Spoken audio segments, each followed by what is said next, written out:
Last time on Dragon Ball New Age, utterly overwhelmed by Aladjinn, Goku has been defeated by the King of Demons. As he was draining the Reiki from Earth's hero, Gohan would appear to save his father. Previously learning how to use instant transmission, the two of them made their way to Kami's place. Though upon discovering Dende is unable to heal his injuries, they call to the Kais for help, but even they are at a loss.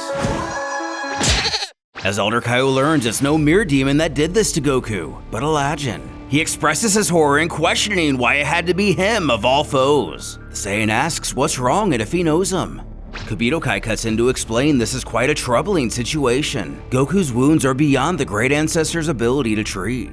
Unfortunately, their cosmic authority has been trumped. This is no mere demon they're dealing with. This is beyond all demons and even Makaioshin, beyond anything they're prepared for. Within each universe exists a hierarchy of gods, functioning much like a ladder to evenly divide the cosmic governing of each universe. At the lowest tier of the hierarchy are the local gods, beings like Kami or Dende of Earth, who govern only individual worlds. At the highest sits the Daikaiyoshin. Elder Kaio and Kabuto-shin reside in the second highest level, alongside the Hakaishin, also known as the gods of destruction. The gods of each universe govern as they see fit, completely independent of other universes. Each universe has its own unique worlds, life forms, and ways of life. Yet each one is overseen by a Daikaiyoshin. But above all universes is Planet Kaishin, the homeworld of all Shinjin. From the fruits of the bountiful kaiju trees are all Shinjin born, and from Planet Kaishin, they are dispatched to their own universe. And it's there, in a temple floating high above the surface of Planet Kaishin, that the highest authority of all existence resides. Though each universe possesses its own gods and Daikaiyoshin, the entire divine hierarchy of all universes is dwarfed in the authority and power by a single group of beings. Elder Kai interjects, Shinjin Sakumen, or the Aspect Lords. As Goku is confused by what this means, he elaborates. The Aspect Lords, the gods of all gods, they are the sovereign authority of all 12 universes. It was they who divided the entirety of existence into 12 universes, who cultivated and grew the kaiju trees of Planet Kaishin, and who determined what universes the Shinjin would govern. In a way, the Aspect Lords are he and Kabuto-kai's parents. There are 4 Aspect Lords, and each one looks after 3 of the 12 universes. They are the cycle of all, the functions of the universe that, without which, reality would cease. Good and evil, life and death, light and darkness, positive and negative, order and chaos, creation and destruction. And Aladjinn is one of them. He is the Aspect Lord of Darkness. He is the wellspring from which all darkness, negativity, chaos, and evil are born. The sole practitioner of demon magic and the source of all black magic. His power is such that he alone created the endless void of space and the Makai realms of all 12 universes. The great demon lord of all Makaioshin and Makaio. More than 6 million years ago, Aladjinn abandoned his post. He let go control of his 3 universes to control instead all 12 Makai realms. He would openly accept challenges to his throne and delighted in the slaughter of his opponents. Then one day, more than 5 million years ago, the warlock Bibidi came to Aladjinn with a proposition. If Aladjinn would grant him the means to destroy his enemies, then the wizard would pledge his life, as well as the lives of all of his descendants to come, to Aladjinn's favor forever. And he accepted. And in fact, already had the perfect weapon in mind, a creature that he himself had created eons before, a violent demon that he called his son, a creature imbued with a portion of his own strength and power, and with a soul of concentrated, undiluted evil and rage. The violent beast he named Boo. Aladjinn gave Bibidi the spells and rituals needed to not only awaken his sleeping progeny, but to also seal Boo away for transport. Thus began a period of unrepentant violence across the universe. It was no small wonder that Boo, imbued with some of the powers of Aladjinn, had caused so much mayhem and destruction that he could murder Kaioshin as he did. But 12,000 years ago, Aladjinn learned there would be a price for surrounding himself with his own evil. He was betrayed by one of his own. Betrayed by his own head councilman, the demon Dabura. Dabura served Aladjinn faithfully for decades, but so great was his thirst for the throne that he plotted against his own master. He knew he was no match for Aladjinn in battle, but he found a way to achieve his goals. A curse. An ancient malediction so powerful it could imprison even Aladjinn. Something called soul imprisonment, cursed seal of the powerless bound god. The great ancestor is in disbelief. The creators of that particular forbidden technique were wiped out eons ago. There hasn't been a single instance of it being performed for thousands of years, even before he himself was sealed in the Zeta Sword. Kabuto-shin is aware. He hasn't the faintest idea how Dabura came into possession of such a powerful spell. Not a single descendant of those people or a record of their magic even exists today. And it would seem Dabura took the secrets of the ritual to the grave with him. The rites are a mystery, even to the Elder.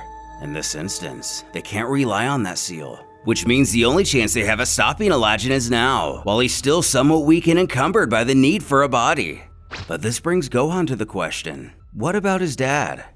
At the moment, there is nothing they can do for him. He will remain here for now. If there's any chance at all for him to heal, he'll have a better chance at doing it here. While the half-Saiyan goes to argue, Goku feebly calls out for him. He tells his father he can't do this alone, which he claims to have always been his son's one weakness. That nagging doubt that he's never good enough, but he is. And Goku couldn't be more proud of him. When he himself died 3 years ago, he went knowing he could depend upon his eldest child. More than once, he surpassed even himself. He's more powerful than he knows. Goku can't protect the Earth right now, but he and Trunks have to do it for himself and Vegeta now. Gohan asks, but how? He knows he might be stronger than, say, a Super Saiyan 3, but even with all the training they've done, he's still nothing compared to a Super Saiyan 4. But his dad urges him not to sell himself short, and to think back to his fight with Cell. Anytime he puts his mind to it, his powers exceed his own. Elder Kai chimes in to add, Goku is right more than Gohan knows. It has to be those Saiyan genetics. It's truly extraordinary. When he drew out Gohan's powers 19 years ago, he was sure that's all he had. But since then, something's changed. Something amazing is brewing within him. When he finally harnesses it, there's a power hiding inside of him that the Kaioshin himself can't fathom. Starting to believe, Gohan asks if he really thinks so. And of course he does. He is a Kaioshin after all. He always knows what he's talking about. He then presses the half-Saiyan to get himself back to Earth. Aladjinn is probably still accumulating Reiki as they speak. Which reminds the warrior, he questions what exactly is this Reiki and why Aladjinn needs it so badly. It's said, Reiki is the ubiquitous energy that binds everything in existence together, what some might call the fabric of reality. But even more than that, it comes from the aspect lords themselves. It's a part of him. Aladjinn lost his body when he was put under the cursed seal, so he needs an astronomical amount to rebuild it. Once he has enough, he will use his magic to bind it together to regain his body, and with it, his powers will be completely restored. But the old-timer spouts that's enough dawdling, ushering him to leave now. And since he's still honing his teleportation ability, Kabuto Kai offers to return him to Earth. Elder tells Gohan to remember this small window of chance is their only opportunity to incapacitate Aladjinn. But if things get messy down there, they will bring him back here immediately. Gohan could only give a wink to then pray for their success. But he shouldn't worry and he'll do him proud. But he will indeed pray for his success. The situation is incredibly sensitive, should Aladjinn succeed. But talking over his thoughts, Goku speaks out to him to ask if he has any food. The deity announces he leaves this in his hands for now. But another question has to be asked. Does he have any pointers for fighting this guy? He explains Aladjinn is a victim of vanity. He loves to talk and show off. If he finds himself in a bind, make him talk. It may buy some time. He also has very powerful magic at his beck and whim. He'll use it however possible to twist the odds and manipulate. Always be on guard. Understanding, he then questions if he has any more. And he does, urging him to mind his emotions. Aladjinn is the well of negativity. If it suits him, he'll try to assault one's willpower and turn their emotions against him.